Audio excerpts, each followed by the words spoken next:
বাঙালির জীবনে যদি কুম্ভ মেলা কিছু হয়ে থাকে সেটা বইমেলা, এতে কোনো সন্দেহ নেই। বাঙালির মিলন মেলা, বাঙালির তীর্থক্ষেত্র কলকাতা পুস্তক মেলা।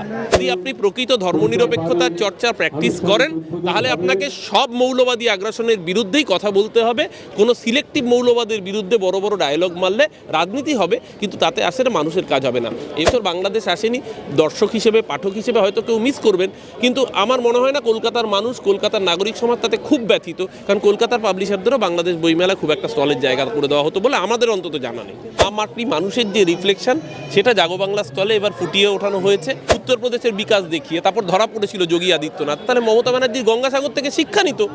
যে গঙ্গাসাগর সম্পর্কে বলা হতো সব তীর্থ বারবার, গঙ্গাসাগর একবার, সেই গঙ্গাসাগরে মানুষ এখন বারংবার আসে। কেন আসে? কারণ সেখানে ইনফ্রাস্ট্রাকচার তৈরি করেছে এই সরকার। কলকাতার বইমেলার যেমন আগ্রহ করে বসে রাখেন সাধারণ মানুষ, তেমনি কিন্তু রাজনৈতিক যে ব্যক্তিত্বরা রয়েছেন তারাও কিন্তু রীতিমতো ঘুরে ঘুরে দেখছেন কলকাতার এই বইমেলার যে বিভিন্ন স্টলগুলি রয়েছে সেখানে। এই মুহূর্তে আমরা পেয়ে গেছি অরূপদাকে। অরূপদা, প্রথম যে প্রশ্ন দিকে যাচ্ছে, কেমন লাগছে 48তম বইমেলা? বাঙালির মিলন মেলা, বাঙালির তীর্থক্ষেত্র কলকাতা পুস্তক মেলা। কলকাতা বইমেলায় না এলে, যেরকম দুর্গাপুজোয় ঠাকুর দেখতে না বেরোলে বাঙালিয়ানা সম্পূর্ণ হয় না, তেমনি কলকাতা বইমেলায় না আসলে এখানকার বইয়ের গন্ধ, এখানকার বইমেলার মাঠের ধুলোর সাথে একাত্ম না হলে বোধহয় বাঙালিয়ানা সেটা পূর্ণতা পায় না। আমি প্রতি বছর আমরা বইমেলায় আসি, একাধিক দিন, উদ্বোধনের দিন গতকালকে উদ্বোধন হয়ে গিয়েছে, আজকে এসছি, এর মধ্যে বারংবার আসবো। শনি রোববারগুলোতে বেশি ভিড় হয়। একসাথে বইমেলা মানে বাঙালির গানেও তো বইমেলা, বইমেলা ধুলো শুধু গার্গী শ্রেয়সী। তো চন্দ্রবিন্দুর গান হোক বা ছোটবেলার নস্টালজিয়া হোক বা সরস্বতী পুজোর প্রেম হোক, সব কিছুতেই বাঙালি বইমেলার আশ্রয় নেয়। বাঙালির জীবনে যদি কুম্ভ মেলা কিছু হয়ে থাকে সেটা বইমেলা, এতে কোনো সন্দেহ নেই যে বাঙালি তার নিজের তীর্থক্ষেত্র নিজেরাই রচনা করে এবং তার বইয়ের থেকে বড় পুণ্যতীর্থ আর কিছু হতে পারে বলে আমার মনে হয় না। এবং ভারতবর্ষের অন্য কোনো বই মেলায় এই উন্মাদনা, এই প্রাণ, এই উদ্দীপনা আপনি কোথাও খুঁজে পাবেন না। কারণ বাঙালি তার ইন্টেলেকচুয়াল জায়গা থেকে বলুন, কোশ্চেন থেকে বলুন, সাংস্কৃতিক রাজধানীর জায়গা থেকে বলুন, বাঙালি যে স্বতন্ত্র সেটা প্রতি পদক্ষেপেই প্রমাণ করে। এখনো দেখুন, আজকে একটা সাধারণ দিন, কাজের দিন, লক্ষ লক্ষ মানুষ বইমেলার প্রতিটি প্রান্তে, প্রতিটি কোণায় শুধু বইয়ের সন্ধানে। কাল থেকেই ভিড় চলছে এবং এরপর যখন শনি রোববার আসছে, ভিড় কোন জায়গায় যাবে সেটা সহজেই অনুমেয়। সবাইকে বলবো, আসুন বইমেলায় আসুন, বই কিনুন, বই পড়ুন, আড্ডা মারুন, এই বাঙালিয়ানার যে নিজস্ব ফ্লেভার বাঁচিয়ে রাখুন। দাদা, যে প্রশ্নের দিকে যাচ্ছি, 29 বছর পর বাংলাদেশের কোনো বুক স্টল নেই, কি বলবেন এই বিষয়ে? না, এইটা তো আমার মনে হয় এটার জন্য বাংলাদেশ নিজেরাও দায়ী। একটা রাষ্ট্রে যদি গণতান্ত্রিক সরকার না থাকে এবং একটা রাষ্ট্র যদি দিনে দিনে নৈরাজ্যের দিকে যায়, তাহলে এই ধরনের পরিণতি অনিবার্য। আজকে এটা তো ঘটনা বাংলাদেশের বুকে আমরা দেখেছি, হয়তো সবাই বাংলাদেশের সেরকম নন, তারা কখনোই চান না, কিন্তু ভারতবর্ষের জাতীয় পতাকাকে অবদলিত করা হচ্ছে। একজন ভারতবাসী হিসেবে তো এটা কখনোই মেনে নেওয়া যায় না। আজকে বাংলাদেশ বইমেলায় কি কলকাতার কোনো পাবলিশারকে স্টল দিতে দেওয়া হয়? কেন দেওয়া হয়নি এতদিন? আমরা তো মানে আতিথেয়তায় বরণ করে নিয়েছি, প্রতি বছর বাংলাদেশের স্টল হতো, কিন্তু এবছর কেন হয়নি সেই প্রশ্নের উত্তর তো বাংলাদেশকেই দিতে হবে।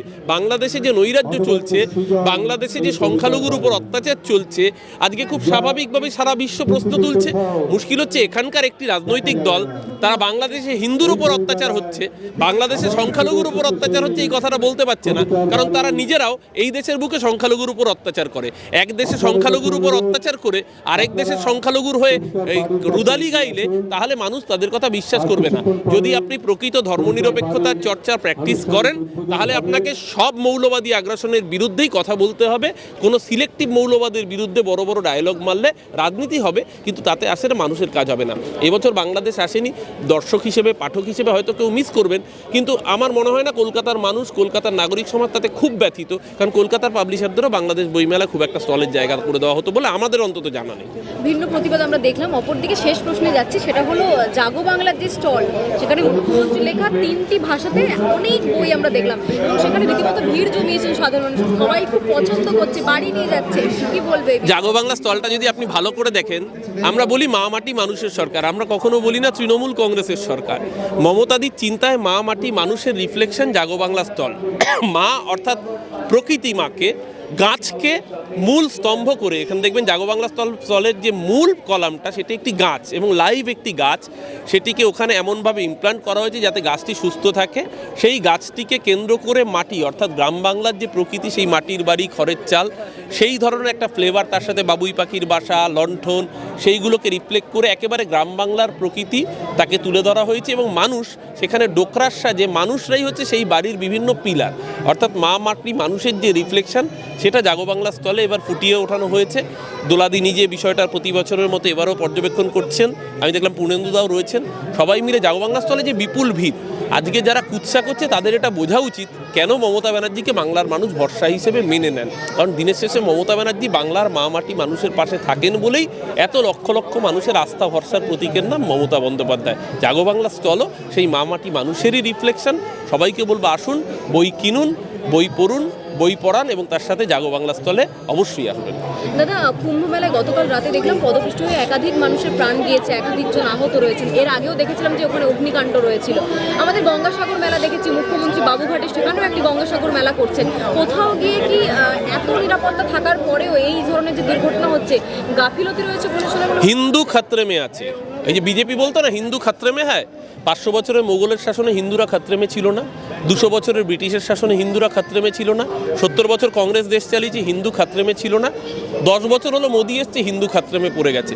শাহী স্নানের দিন পুণ্যতিথির সময় হিন্দু সনাতনী মানুষরা তারা প্রয়াগের সঙ্গমে ডুব দিতে পারলো না। কুম্ভের ইতিহাসে এরকম কখনো হয়নি। এই লজ্জায় ব্যর্থতা রাখবো কোথায়?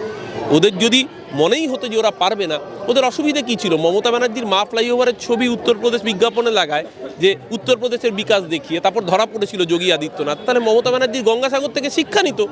যে গঙ্গাসাগর সম্পর্কে বলা হতো সব তীর্থ বারবার, গঙ্গাসাগর একবার, সেই গঙ্গাসাগরে মানুষ এখন বারংবার আসে। কেন আসে? কারণ সেখানে ইনফ্রাস্ট্রাকচার তৈরি করেছে এই সরকার। আজকে যদি মনেই হতো, তারা মমতা ব্যানার্জির প্রশাসনের থেকে তারা পরামর্শ নিতেন, তারা সেগুলোকে ইমপ্লিমেন্ট করতেন, তাহলেই তো দুধ কা দুধ পানি কা পানি হয়ে যেত। বাংলা হাটের আরো খবর দেখতে নজর রাখুন। বাংলা খবর মানেই বাংলা হাট।